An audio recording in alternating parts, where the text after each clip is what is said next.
Ku e rikëthyem në studio për të vazhduar më tutje me vjedhën e emisionit dhe tani radhën e ka personaliteti i ditës sotme. Sot do të flasim në një linjë të drejt për drejt dhe do të diskutojmë për një temë të cilën nuk e kemi trajtuar më herët e kjo ka të bëj me qendrën e kinematografisë së Kosovës, ku do të kemi një linjë të drejt për drejt vetë drejtoreshën e kësaj qendre, Blerta Zeqiri. Përshëndetje Blerta dhe mirë se erdhe në emisionin tonë. Përshëndetje, faleminderit për ftesën, kënaqësia ime të jem pranë qytetarëve të Maqedonisë. Faleminderit shumë, kënaqësi është edhe jona që të kemi pjesë të emisionit tonë, meqense sot në një linjë virtuale, por megjithatë uroj që në të ardhmen të kemi edhe këtu me prezencë fizike për të folur për sukseset e qendrës të cilën ju e udhëhiqni. Faleminderit që keni pranuar ftesën. Kënaqësi. Atëherë Blerta, fillimisht të flasim për qendrën të cilën ju e udhëhiqni, pastaj do të diskutojmë edhe për projektet dhe aktivitetet. Pra, konkretisht çfarë qendre është qendra e kinematografisë së Kosovës? Qendra kinematografike e Kosovës është një institucion publik i cili është i vetmi në Kosovë i cili merret me çështjet që kanë të bëjnë me kinematografinë, me financimin e filmave të cilët prodhohen në Kosovë, e tjera. Është në një farë forme, secili shtet e ka institucionin e vetë të filmit, edhe që ndan fonde për zhvillimin e filmave të atij vendi. Të njëjtë kemi edhe në Maqedoni, është fondi nuk e di bashkësakt si e ka emrin të ju, por është qendra e filmit atje. Ne jemi të Kosovës, edhe është domethënë një institucion mjaft i ri për nga koha që sa funksionon, sepse është hapur në vitin 2008, domethënë atëherë kur edhe është bërë pavarësia e Kosovës. E them se është një prej institucioneve ndoshta më të suksesshme në vend për arsye se me të vërtet filmat të cilët janë prodhuar në kuadër të qendrës kinematografike të Kosovës i kanë pru shumë suksese shtetit të Kosovës, janë shfaqur gjithandej rrëfimet kosovare, domethënë të cilat janë bo me mbështetjen e kësaj qendre kanë shkuar në mban botës, e kjo mendoj se edhe e bën që të kualifikohet në një farë forme si institucioni ndoshta më i suksesshëm apo që ka bërë më së shumti për në një farë forme, një farë diplomacie kulturore. Numëron shumë antar Blerta kjo qendër? Ne jemi një qendër modeste, jemi gjithsej 7 punonjës bashkë me mua, edhe janë antarët e këshillit, por është institucion vartës i Ministrisë së Kulturës, kështu që domethënë ne kemi një fond të përvjetshëm të cilin pastaj ne e distribuojmë përmes thirrjeve për aplikim të projekteve. Po, sigurisht do flasim edhe për projektet edhe për këto aplikimet apo subvencionimet, por të jesh udhëheqëse ose drejtoreshe kësaj qendre të bën të privilegjuar, është për ty përgjegjësi më e madhe, është nder më i madh? Mund të them se i ka të gjitha, është nder, është privilegj, është të gjitha në një vend.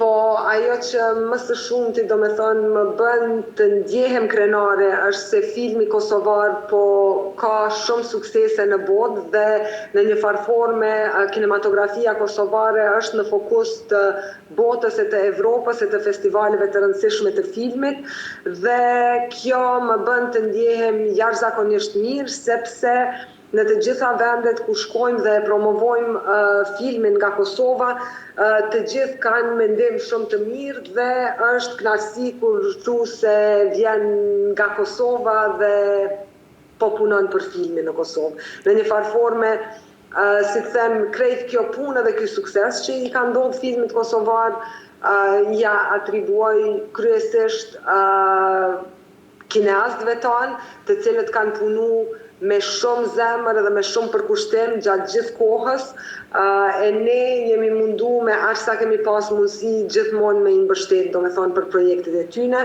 por është punë e të gjithë industrisë së filmit në Kosovë, me të cilën ne domethënë kemi edhe këtë pjesën e promovimit të filmave që e bëjnë, e ndjehemi jashtëzakonisht shumë krenar sepse kemi çka të promovojmë. Po. Megjithatë, ndalemi tani të flasim për një aktivitet të fundit në të cilin ju keni marrë pjesë në Francë, megjithëse gjatë ditës së djeshme kam përshtypjen edhe jeni kthyer, është një aktivitet shumë i freskët, ka të bëjë me festivalin e filmit të animuar që është realizuar në Francë, që quhet HNC, nëse nuk jam gabim, mund të më korrigjoni. Domethënë çfarë festivali ishte? Kjo është festivali më i madh dhe më i rëndësishëm dhe ndoshta më i vjetri i filmit të animuar në botë. E mbledh për çdo vit gjithë industrinë e filmit të animuar nga gjithë bota, duke filluar nga ata filmat më të mëdhej të Disney, të gjithë ata që i kemi ëndër ne, e deri te filmat shumë të vegjël nga vende të vogla si puna e Kosovës. Festivali ka edhe një market të filmit. Kësaj here do me thonë kemi qenë me stand prezent, sikur se jemi zakonisht për çdo vit me stand prezent në festivalin e Cannes dhe të Berlinit. Njashtu tash e tutje do të jemi prezent edhe në festivalin e filmit në Annecy të Francës, pikërisht duke dashur me ndihmu zhvillimin e industrisë së animacionit në vend. Kjo për ne është shumë e rëndësishme sepse e shohim se kemi shumë talent për nga ana e animacionit, por që filmi animuar akoma nuk ka, si me thonë, nuk e ka pas një mbështetje shumë të madhe nga qeveria, por ata që kanë punuar në film të animuar kanë punuar sikur se ka qenë rasti me filmat e luajtur më herët, do me thonë kanë punu vetë nga zemra me disa ndihma shumë të vogla nga shteti. E tash e kemi, si me thonë, për qëllim që t'i vëmë më shumë në fokus filmat e animuar për shumë arsye. Njëra prej arsyeve është edhe fakti se në qoftë se ne nuk punojmë diçka për fëmijët, atëherë kush presim se do të na i sheh filmat tjerë që do t'i bëjmë. Kështu që kjo pjesa e filmit të animuar është ajo më e ndihshmja dhe të cilën duhet me përkrah, mendoj më shumë pikërisht për me fillu me realizu përmbajtje për fëmijët. Megjithatë, përveç kësaj çështje që keni qenë në Francë, ju gjithashtu keni qenë të angazhuar edhe për pritjen e mysafirëve, të cilët kanë marrë pjesë në këtë festival. Mund të na flisni pak edhe për këtë përvojë? Ne e kemi një bashkëpunim shumë të mirë me Ministrinë e Punëve të Jashtme dhe Diasporës. Kemi edhe marrëveshje të nënshkruar mes nesh. Me që rast ata në ndihmojnë shumë kur vjen puna të diplomacia kulturore.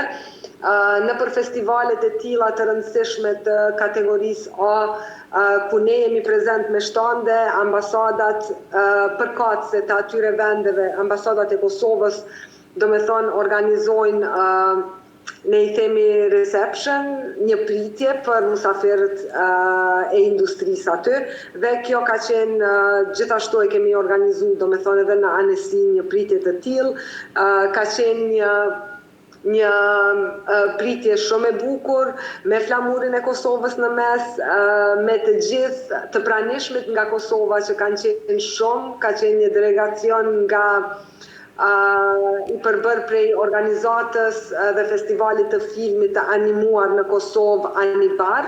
Ata kanë do me thonë i kanë sjell 6 projekte të cilat janë prezentu para producentëve francezë. Edhe ka qenë me të vërtet një moment se prej reception dolat e prezentimi, po ndoshta në momenti më kulminant për ne, ka qenë ai prezantimi projekteve nga Kosova që kërkonin producent dhe bashkëprodhues botëror për projektet e tyre. Kanë qenë 6 vajza të reja animatore nga Kosova, të cilat i kishin projektet, si me thonë, se cila më unik projektin se sa tjetra, dhe ishin me të vërtet, ishte një prezantim për me të arritë, me të abo zemrën malë, në një formë. Shumë e bukur. Megjithatë, përveç këtij aktiviteti, kishte një aktivitet tjetër në Gjermani, në festivalin e filmit në Berlin. Me çfarë u prezantua dhe çfarë aktiviteti ishte ky? Në Berlin përsëri është në kuadër të kësaj marrëveshjes që kemi me Ministrinë e Punëve të Jashtme dhe Diasporës për diplomaci kulturore, me që rast do me thënë për rastin e të festës së çlirimit të Kosovës, ambasada ka organizu program të madh kulturor, e ndër tjera ka qenë edhe një pjesë e programit në të cilën janë shfaq filma, do me thonë, janë shfaq 4 filma të shkurt nga Kosova me temë të luftës. 3 nga ta të subvencionuar nga Qendra Kinematografike e Kosovës. Ka qenë, ne nuk kemi qenë prezent, por kanë qenë prezent kineastët të cilët kanë shfaq filma, disa nga ta, edhe kanë pas, do me thonë, pyetje dhe përgjigje me publikun. Ka qenë një moment i bukur, ashtu sa i ka marrë informata, do me thonë, nga ambasada, sepse të gjithë filmat kanë folë për luftën e Kosovës, dhe ka qenë, si me thonë, një temë diskutimi aty për secilin film veç e veç, në një formë shumë humane dhe shumë të kuptueshme për të gjithë të pranishmit aty që kanë qenë. Blerta, të flasim pak edhe për një tjetër temë. Ka të bëjë me konkursin për subvencionet të produkteve filmike që është i hapur tani në Qendrën Kinematografike të Kosovës. A mund të flisni pak për këtë pjesë? Do me thonë Qendra Kinematografike e Kosovës për çdo vjet hap konkurs për projekte filmike, për të mbështetur projektet filmike. Edhe kësaj radhe e kemi hap konkursin për gjithsej 11 kategori të ndryshme të filmit. Konkursi është i hapur deri me datën 25 qershor dhe i ftojmë të gjitha kompanitë filmike të cilat kanë projekte dhe kanë interes për të kërkuar financim që të aplikojnë në këtë konkurs. Duhet të jetë kompani kosovare, do me thonë, e regjistruar në Kosovë, por edhe për kompanit apo për filmat, projektet filmike të vendeve të tjera. Gjithashtu e kemi një pjesë të vogël të konkursit të cilën e quajmë Minority Co-Production apo bashkëprodhim minor, me që rast kanë mundësi, do me thonë, të aplikojnë për fonde, për filma të metrazhit të gjatë dhe dokumentar të metrazhit të gjatë, mund të aplikojnë për fonde në Qendrën Kinematografike të Kosovës, por gjithmonë secili aplikim që bëhet në qendrën tonë duhet të bëhet përmes një kompanie kosovare të regjistruar në Kosovë dhe të regjistruar në Qendrën Kinematografike. Blerta, unë falenderoj shumë për gjitha këto informacione, me qenë se koha juaj është pak më e limituar. Ishte kënaqësi dhe nder që ishi pjesë e emisionit tonë dhe sërish ju mirëpresim sërish në emisionet tjera. Faleminderit shumë, kënaqësia është krejt e imja dhe miru dëgjofshim përsëri. Faleminderit dhe një herë shumë. Të nderuar shikues, ishte kjo pjesa me personalitetin e ditës dhe në vazhdën e të ftuarve. Sot kishim në një linjë të drejtë për drejtë Blerta Zeqirin, drejtoreshi i Qendrës Kinematografike të Kosovës, me cilën kemi folur për atë se si funksionon kjo qendër dhe njëkohësisht cilat janë aktivitetet më të rëndësishme të kësaj qendre. Ju vazhdoni të qëndroni dhe më tutje me programin ton, rikthehemi pas pak në pjesën tjetër të emisionit.